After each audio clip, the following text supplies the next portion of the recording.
Hola a todos, ¿cómo andan chicos? Nos vamos a meter en la última gran civilización de la antigüedad. ¿eh? La última de las grandes civilizaciones de la antigüedad, por su extensión, por la influencia que va a tener en la posteridad, en Occidente, y por el legado, el Imperio Romano, o la antigua Roma, va a ser una de las más grandes civilizaciones de la antigüedad. Y la última, porque vamos a ver más adelante que la caída definitiva de Roma, del Imperio Romano, va a significar el fin de la antigüedad. Entonces, esta es la última gran civilización de la antigüedad. Como todo pueblo de la antigüedad, como toda civilización que hemos estudiado hasta ahora, todas tienen una cosmovisión propia, lo que se llama la cosmogonía, el origen del universo y el origen de su propia cultura a partir de una explicación mitológica.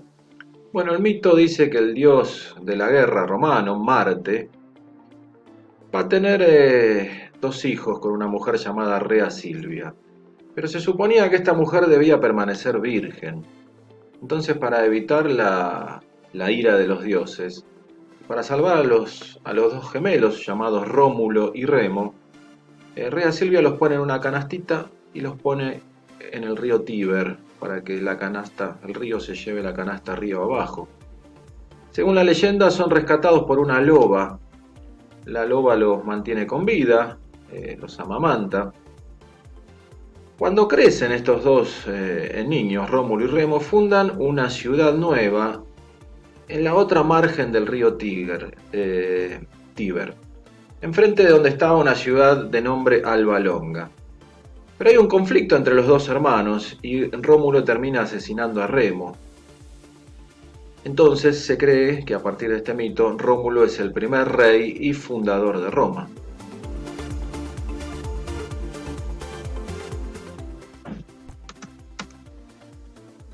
Lo que estamos viendo en pantalla es un mapa de la península itálica. Esta es la actual Italia. Norte de Italia, centro de Italia, sur de Italia, la famosa bota, que tiene forma de bota. Estas son las islas de Córcega y Cerdeña, y acá vemos asomando el norte de África. Por acá el mar Mediterráneo, por acá abajo, el mar Tirreno, mar Adriático, mar Jónico que baña las costas de Grecia. Entonces, esta es la actual Italia. Ahí ubicamos a Roma. Es la actual capital de la República Italiana, ahí en el centro de lo que se llama la península itálica. Bueno, en ese mismo lugar se va a fundar la Roma primitiva allá por el siglo VIII antes de Cristo, en el 753 antes de Cristo, siglo VIII antes de Cristo. Según el mito, Rómulo es su fundador y primer rey.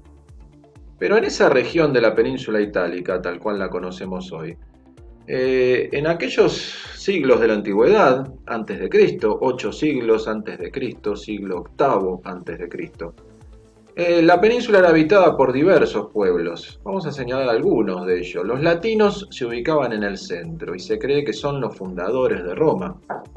Al menos los primeros reyes de la historia de Roma, en su primera etapa van a ser de origen latino.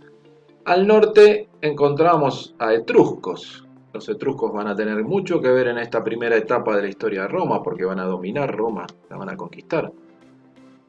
Al sur teníamos griegos, recuerden la Magna Grecia, las colonias griegas fundadas por las polis cuando había un excedente de población y faltaba territorio. Y esta zona en color verde pertenece al entonces Imperio de Cartago o a la civilización cartaginesa. Cartago va a ser el primer gran rival de Roma cuando Roma empiece con la expansión territorial allá por el siglo IV antes de Cristo. Pero inicialmente así están planteadas las cosas. En la península itálica había diversos pueblos, latinos, sabinos, etruscos. Roma le va a deber a los latinos su idioma. Los romanos van a hablar latín. Piensen que nosotros somos latinoamericanos en esta parte del mundo. Vamos a ir viendo por qué somos latinoamericanos más adelante, ¿sí? Pero el idioma que va a adoptar la ciudad de Roma y que se va a imponer a medida que Roma crezca por todo el mar Mediterráneo va a ser el latín. Es el idioma que va a representar a Roma. Muy bien, como todos los pueblos de la antigüedad, las grandes civilizaciones, vamos a... acá en este esquema vemos los latinos, fundadores de Roma. Recuerden que Roma va a ser una pequeña ciudad en sus comienzos, una muy pequeña ciudad dedicada a la agricultura y la ganadería, una ciudad de pastores.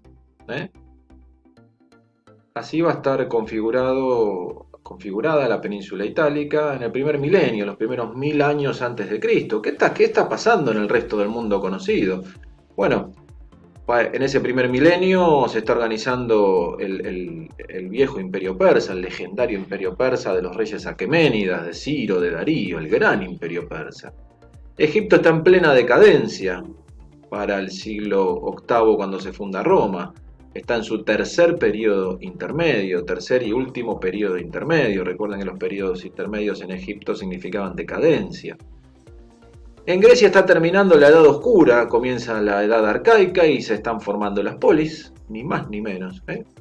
Bueno, en ese momento en la península itálica se fundó una pequeña ciudad que va a crecer con el correr de los siglos y va a transformarse en el Imperio Romano que todos conocen, pero falta mucho para eso. Faltan casi 800 años, 8 siglos para que Roma se transforme en ese Imperio Romano del que todos escuchamos hablar. La historia de Roma está dividida en etapas, y atención con esto que es importante. La división de Roma, de la historia de Roma para su estudio en etapas, tiene que ver con la organización política que Roma va a adoptar en cada una de esas etapas. ¿Cómo va a ir cambiando el sistema político de Roma? Miremos acá. La primera etapa es la monarquía, desde la fundación de Roma hasta el año 509 a.C., principios del siglo VI. La figura central es el rey. Y otra institución muy poderosa va a ser el Senado. Vamos a hablar más adelante del Senado. La segunda etapa de la historia de Roma, la República, donde Roma ya no va a tener un rey vitalicio como en la monarquía. La monarquía es la típica monarquía clásica de la antigüedad. La República va a significar modificaciones en ese sistema político, la división de poderes, eso significa república, división de poderes. Y la etapa republicana va a durar desde el 509 a.C. hasta el 27 a.C.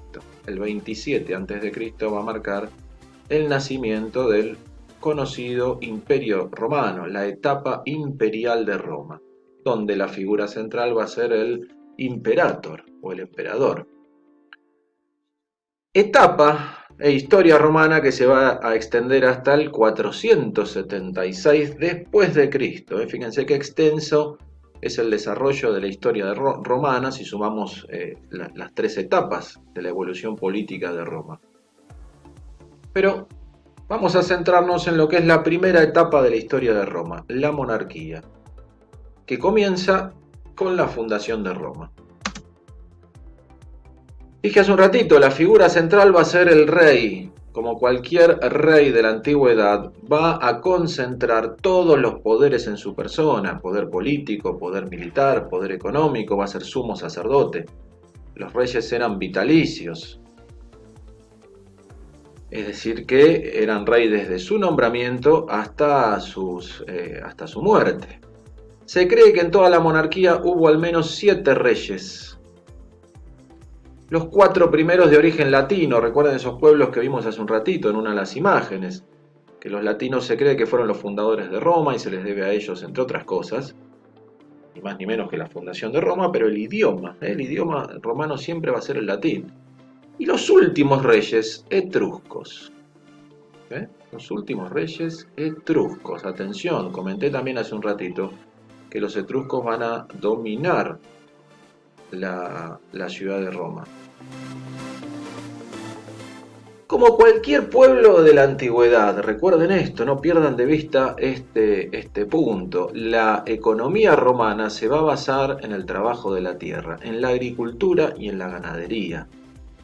Como cualquier civilización o pueblo de la antigüedad, su economía se va a basar en la agricultura, en la ganadería. Por supuesto que también van a practicar el comercio, que se van a intercambiar artesanías, pero la base de la economía romana, como la economía de las polis griegas, como la economía del imperio persa y como la economía del imperio del antiguo Egipto, va a ser la agricultura y la ganadería, es decir, la tierra.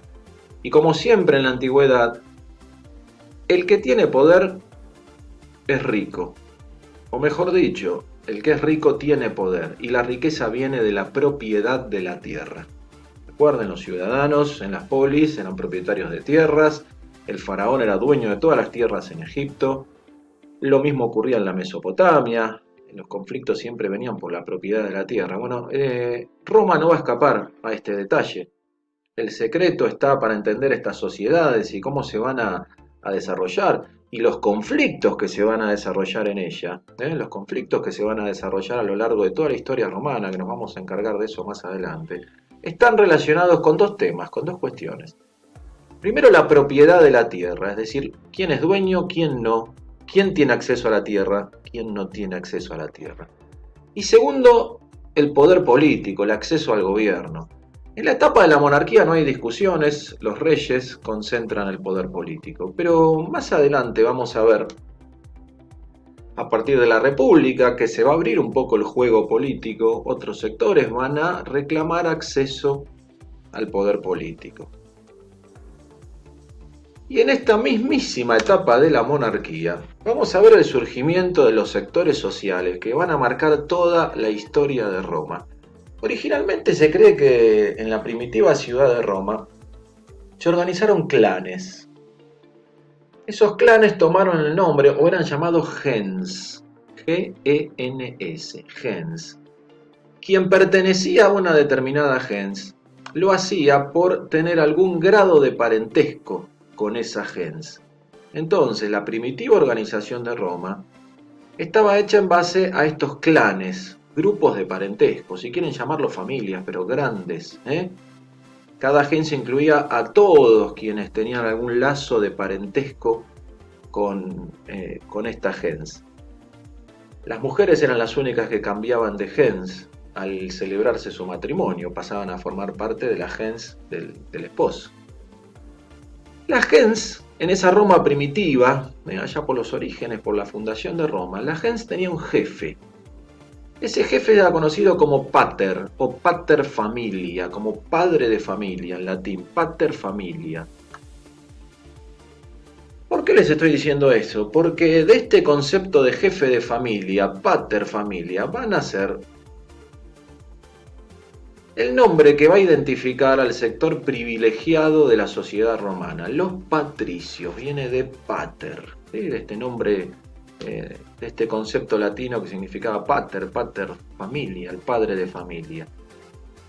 De ahí va a surgir el concepto que va a identificar a este sector social, el más poderoso de la sociedad romana, el sector rico y privilegiado de la sociedad romana. Si digo privilegiado en la antigüedad significa que son quienes están cerca del poder y son quienes son dueños de las tierras en Roma. Recuerden, la riqueza está basada en la propiedad de la tierra. Bueno, los ricos propietarios de tierras en la sociedad romana van a ser estos caballeros, estos señores, los patricios. Por ende, van a estar cerca del poder, van a manejar el poder, especialmente durante la etapa republicana, la segunda etapa de la historia de Roma. Ahí van a pasar a gobernar ellos directamente, ya lo vamos a ver más adelante. La plebe, por oposición a los patricios, surge un sector no privilegiado de la sociedad romana, que no tiene acceso a la tierra. No son dueños de tierras, como mucho pueden aspirar a arrendar la tierra o alquilársela a los patricios para trabajar. No va a ser muy común. Pueden dedicarse al comercio. No significa que los plebeyos son todos pobres, pero no son el sector privilegiado de la sociedad romana. Son quienes están marginados de la tierra y marginados del poder, no van a tener acceso al poder.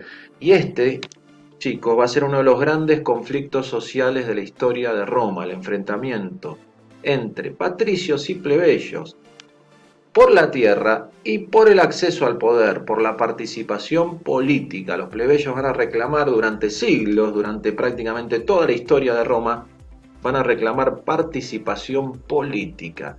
Algo que le va a ser constantemente negado, salvo algunas veces que se le va a dar cierto cargo para aspirar a participar de la vida política de Roma, pero siempre va a ser muy poco, como migajas que se le van a dar o como un hueso que se le tira a un perro para conformarlo.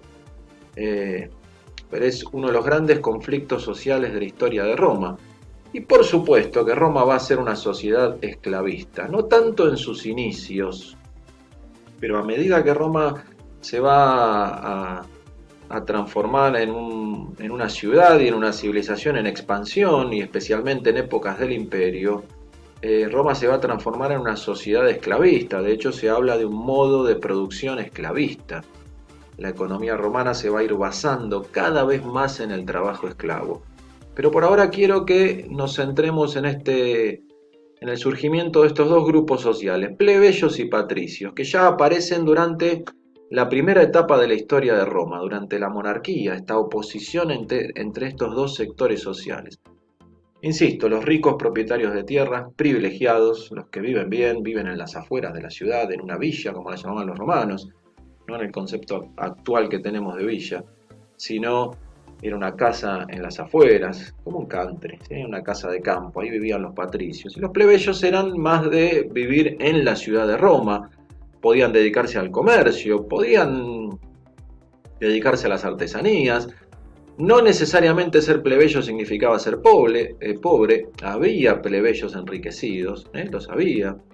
Más adelante va a haber plebeyos que se van a dedicar, por ejemplo, a la compra y venta de esclavos, lo cual va a dejar mucho dinero. Pero bueno, también formaban parte de la plebe los pobres, los mendigos de la ciudad de Roma, que bueno, estaban lejos de estar en una situación económica cómoda. Este es el primer gran enfrentamiento social que se va a dar en Roma entre patricios y plebeyos, y esto va a aparecer en épocas de la monarquía, insisto.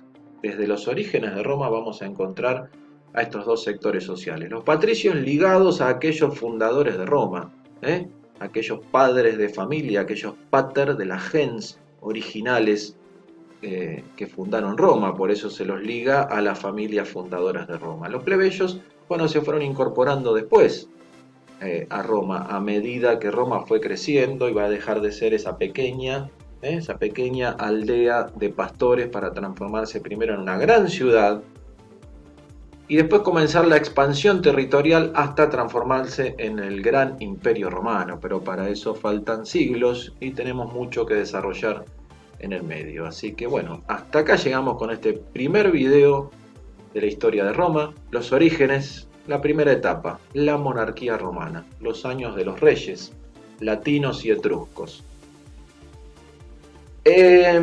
Algo más. Va a haber una institución muy importante que por ahora está por debajo del rey, que asesora al rey, integrada por supuesto por los patricios. Esta institución es el Senado romano. El Senado romano. Va a ser una institución política que va a ir ganando cada vez más poder, se va a tornar cada vez más poderosa, especialmente durante la República. Y más adelante va a sobrevivir y va a llegar hasta la época del imperio. Por ahora asesora al rey, está integrada por los patricios. Integrar el Senado romano era una de las máximas aspiraciones de los patricios. Y quienes integraban al Senado eran, bueno, adultos mayores, casi ancianos, que por su condición de ancianos tenían acceso al Senado romano. Por ahora asesoran al rey, pero atención porque van a ser muy importantes, muy influyentes y muy poderosos más adelante en la historia de Roma. Ahora sí, les dejo un saludo y nos vemos en el próximo video de Roma.